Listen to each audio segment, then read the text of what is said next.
Hello, everyone. Thanks for joining me.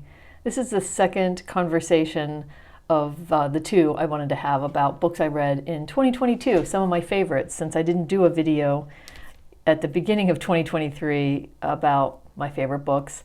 So this is a talk about my favorite nonfiction and memoirs. There's quite a few nonfiction favorites in 2022, but I've narrowed it down to 7, just so this video wouldn't be super long, and then 2 honorable mentions. All right, in no particular order, I'm going to start off with number 1, Valley of the Birdtail. I'm going to be looking down at my list because I don't have any of these books except one of them. So Valley of the Birdtail is a book written by 2 people whose names I don't have written down, I don't think, but I'll put them in the notes. And so it's co-authored. One of the writers is a Canadian settler, I'll call him non-Indigenous, and then the other, excuse me, has Indigenous roots. So, and I believe they met in college when one was a student and the other was a professor. So meticulously researched book about the Valley of the Birdtail area, which includes the town of Rossburn and across the valley, the Wayway-Secapo Indian Reserve. So the entire title, or the rest of the title of this book, is An Indian Reserve, a White Town, and the Road to Reconciliation. This area is in Manitoba, and it was a really eye-opening look for me into Canadian history and race relations, racism, the steps that have been taken over many, many decades of, 150 years in this case, between the Wayway-Secapo people and the white settlers, mainly in the town of Rossburn. The book actually goes back to the very early history of this relationship and the laws and regulations put on the people in this so-called Indian Reserve, how the Indian Reserve came to be in the first place, and over time, because of laws that were put into place, laws that were changed, and of course political changes, there were attempts at the settlers' idea of making life better for the people in the Indian Reserve, and some attempts at integration into the surrounding area, including Rossburn. This is also the time of residential schools where children from this area were taken to residential schools, and we have probably all heard of the terrible history in Canada and the U.S. of the treatment of children in those residential schools that have come to light in recent years.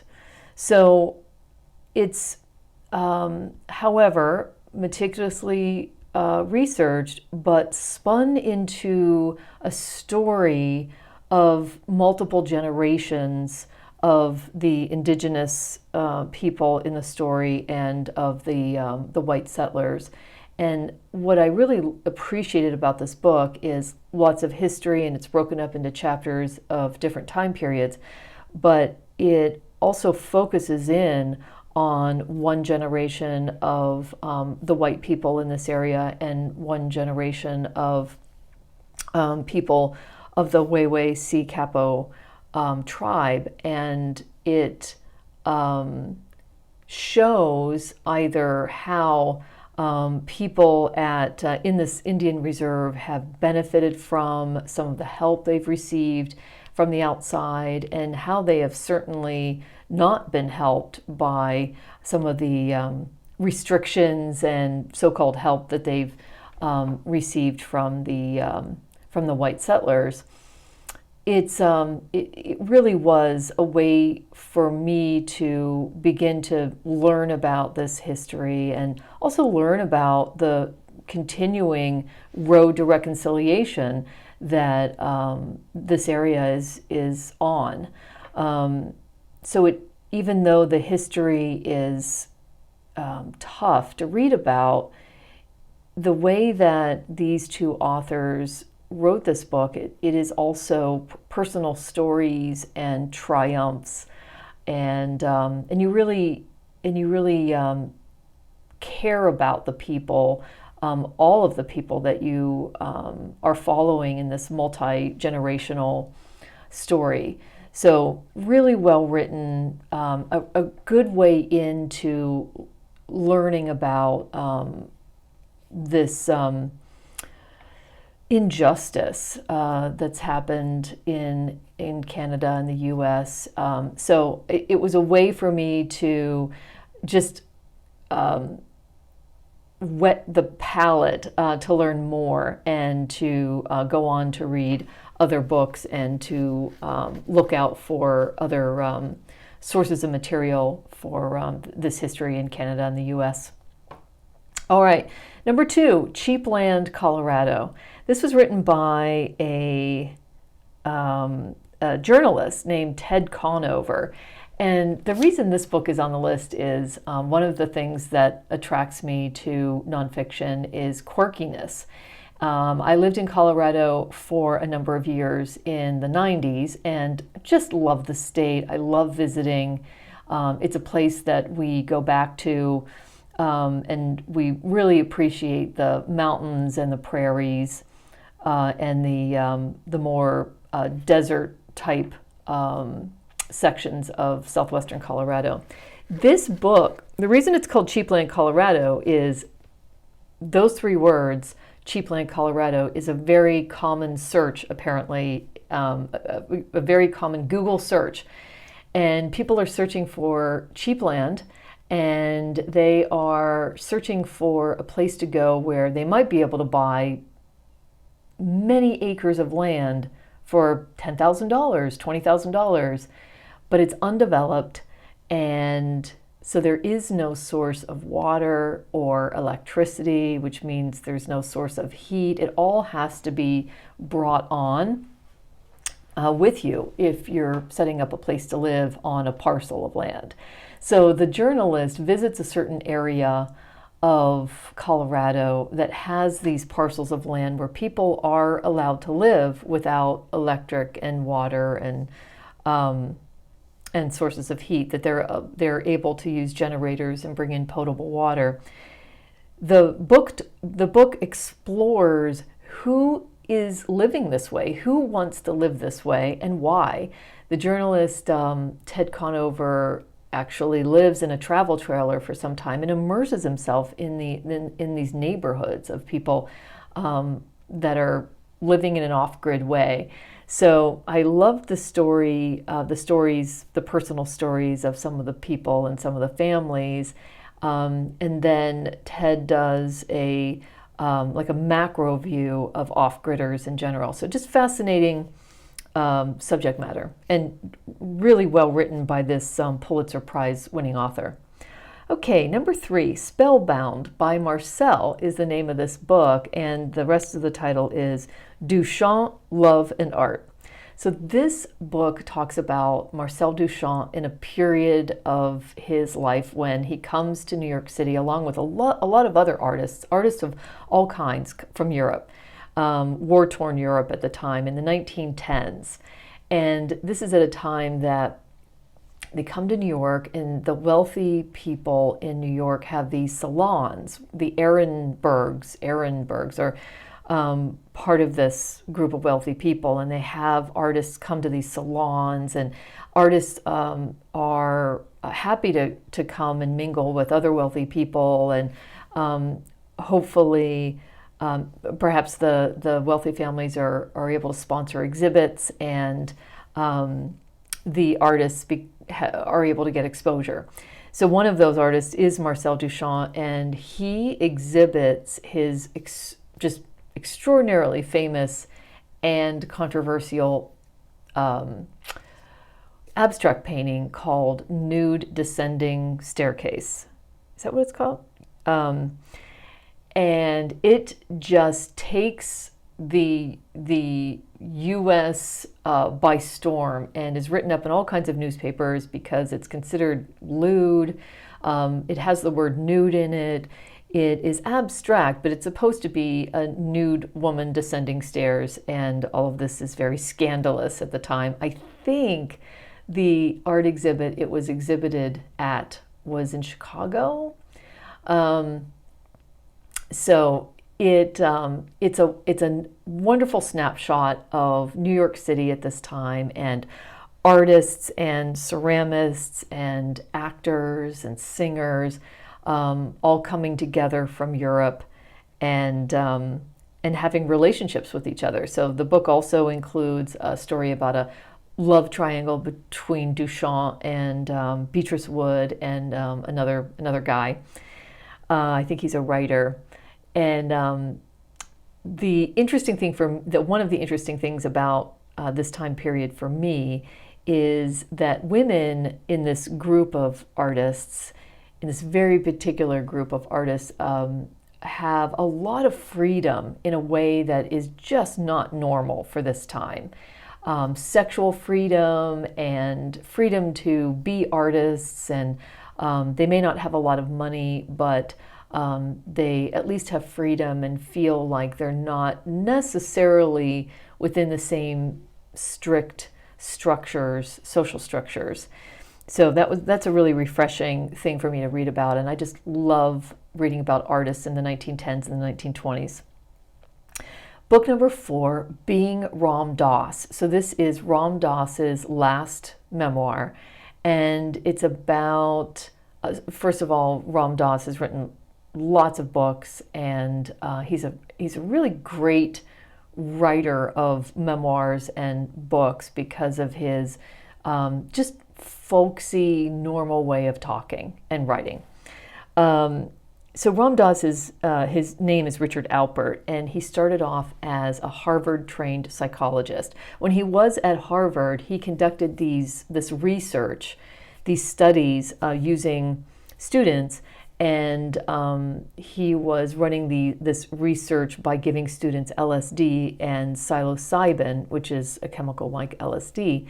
And he and Timothy Leary were running these trials, this research, and he eventually gets in trouble because I think something happened to one of the students. I'm not remembering now why he gets in trouble, but he does.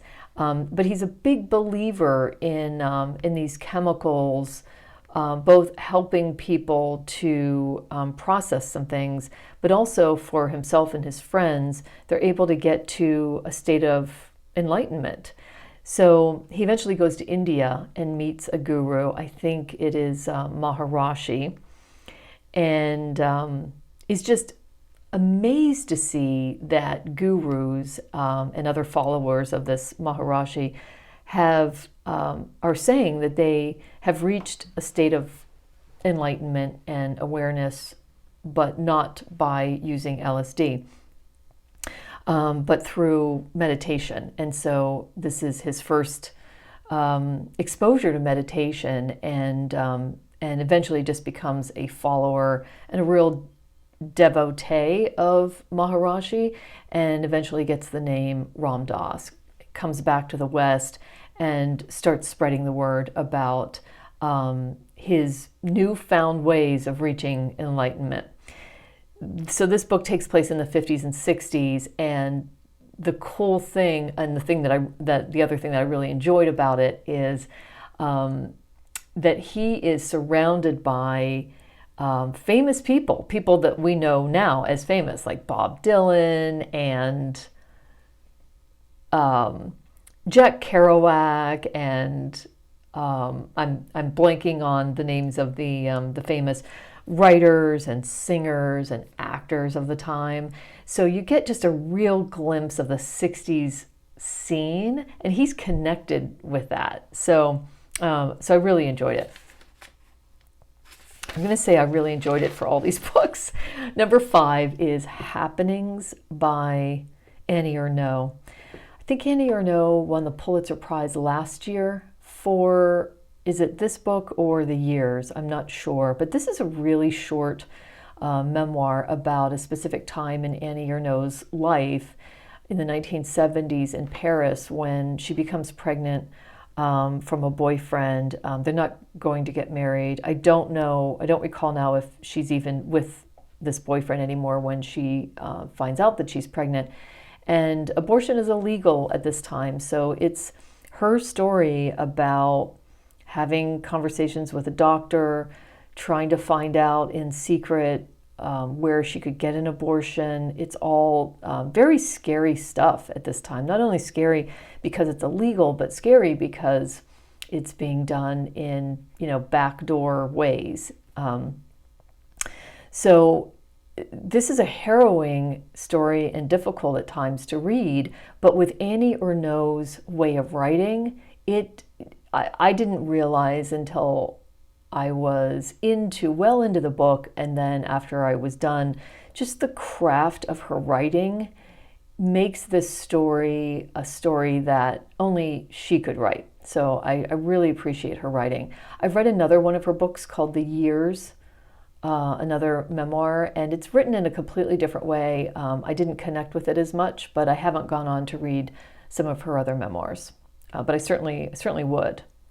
All right, number 6, Elements of Lavishness, Letters Between William Maxwell and Sylvia Townsend Warner. So this is a book of letters between two writers. So whenever writers are writing letters, it's just such a pleasure. So I love a book of letters. William Maxwell was the longtime editor of the New Yorker magazine. So he's in New York and Sylvia Townsend Warner is in the UK. And their letters, this book of letters goes from like 1938 to 1978. So an entire lifetime.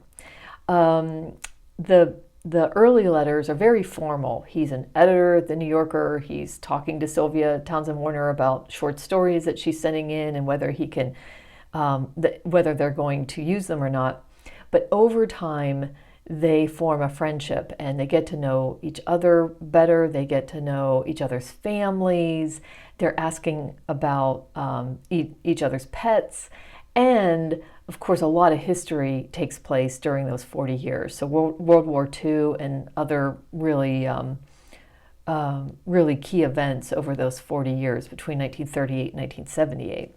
I love this book. I read it over a longer period of time because I would just read a couple letters each evening. So it was a wonderful companion for a few months. And then number 7, the only book that I actually have here, is Patricia Highsmith's Diaries and Notebooks from 1941 to 1995. So like 55 years of her diaries and notebooks, starting in 1941 when she was very young, living in New York City with some roommates. She didn't have 2 nickels to rub together. She's working in department stores in different places, and she's always writing. She had been a writer as a child. So she was born in Texas. She's an only child. She's got a interesting and difficult relationship with her mother. And the way that this book is broken down into sections is just so interesting. So it's edited by Anna von Planta, somebody who, so Anna met Patricia Highsmith in 1984. I think she was her editor, and so she's the editor of these diaries and notebooks. So in the early days, Patricia Highsmith, or Pat, would keep personal diaries, but then her notebooks were notes on her writing ideas. So she did that for many, many, many years, and eventually she ended up just combining both of them and going back to just a diary. So Anna has decided to break this break these diaries down into periods of her life based on where she was living, because that really just chunks it up into different decades. It is just extraordinary to see how over time, after all this struggle, she finally gets a book published. I think the first one was The Price of Salt. I might be completely off about that. Certainly there's short stories that get published. And so she starts to make a little bit of money. She starts to have to work less at another job. She is also a big part of the diaries is all her love life, all of the dates that she's going on in New York City. She's a lesbian. Her love life has to be kept secret at this time. And so it was very common in the 40s and 50s and probably beyond that, of course, to have if you were a woman, to have a boyfriend, but really as a facade. So perhaps you would have a gay friend who you could use each other to have this facade relationship, and even sometimes talk about getting married so that they could live their own private lives a little easier. So the stories of her love life are just a continuous source of humor and heartbreak during all of these years. The fact that when she gains enough success in publishing her books, and then some of the books go on to be made into movies, that she's able to move and stay in Italy for a while, renting a place with a girlfriend, or the south of France. It was such a delight to have this book. It was all through the winter time. I mean, look how thick it is. It's like 900 pages through the entire winter of 2022 for 3 months or so. Like every evening, I was reading a little bit of a diary, of some diary entries. Like I would read 2 or 3 pages of diary entries. I mean, to just see dates and her actual writing gives you a sense of the just maniacal perfectionism that she had in writing her stories. I read this book before I read any Patricia Highsmith fiction, which I went on to read after I finished this. But again, in terms of going back to elements of lavishness, there's nothing like reading a writer's diaries. It's just extraordinary writing. It's such a treat to follow her along until the end of her life. All right, the 2 honorable mentions. I'll move through these pretty fast, but the Copenhagen Trilogy by Tove Ditlevsen. I had the book that combines all 3 of the trilogy, so it's childhood, youth, and dependency. And talk about an epic memoir. You really begin in Tove's childhood with this beautiful, innocent voice, and it really carries through to most of her life. She begins to use more of an adult sensibility by the time you get to the 3rd section with her marriages, her several marriages.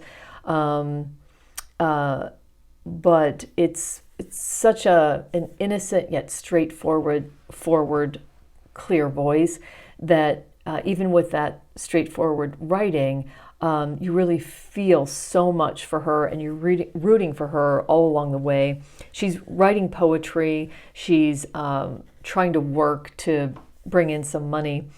And she's also trying to get out of her parents' house at some point when she's a young adult. Just extraordinary writing. Highly recommend it. And hello, everyone. Editing Renee here. So the rest of the video, after I talk about Copenhagen Trilogy, the Copenhagen Trilogy, or as I'm ending my discussion about it, the sound cuts off. So the last book that I want to mention in this video is The Movable Feast by Ernest Hemingway. So this was my first Ernest Hemingway book. I'd read a short story some time ago, and I was really eager to try it out. So many people on Bookstagram and BookTube. Love Hemingway, and there were a couple Hemingway read-alongs. I really wanted to try it out, try his writing out. So I picked up A Movable Feast. It's a really small book. It's a memoir about Ernest Hemingway's time in Paris in the 1920s, and he's a new writer, young, just scraping by. He's married and has a great relationship with the owner of Shakespeare and Company's bookstore, which is like an English bookstore. And a lot of other artists are in Paris at this time. So he's friends with Gertrude Stein and F. Scott Fitzgerald, James Joyce, and other writers and artists. So it makes the book even better because he's hanging out with his contemporaries. He's growing as a writer. The writing on a sentence-by-sentence level, there were sentences and paragraphs that were just stunning to me. So it's a great way to try out Hemingway. And the fact that you get a slice of this tiny bit of his history and his early writing life is just the bonus. So that's it. Those are my painstakingly pared down list of favorite nonfiction and memoirs for 2022. Thanks for hanging in there with me. I really appreciate everyone tuning in. I would love to know how any of you felt about, or how any of you watching felt about the books that I just talked about. Oh man, that was clunky. So please let me know. And if there's any books that are similar to the ones that I talked about, I would love to hear about them. So thanks for tuning in, and I'll see you in the next one.